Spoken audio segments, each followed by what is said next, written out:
Welcome to the Learning Pines YouTube. We hope this video helps. You start by choosing a wallpaper image sized around 1024 x 1024 and under 1 MB so Roblox accepts it.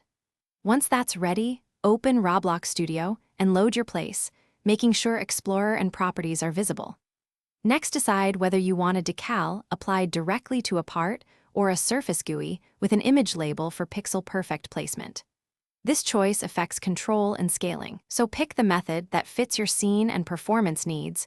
Before moving on, you upload the wallpaper as a decal under Create Decals and copy the asset ID. Roblox needs that to reference the image. Then select the target part in Studio, a wall part for example, and choose your approach. Insert a decal into the part, or add a surface GUI with an image label attached to the face. Once added, paste the asset ID into the texture or image property, and then use size and position to align and scale the wallpaper correctly so it looks natural in-game.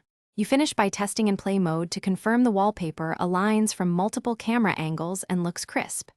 If it appears blurry or stretched, make sure the original image resolution is sufficient and adjust stretch mode, canvas size, or size properties on surface GUI. Also verify permissions.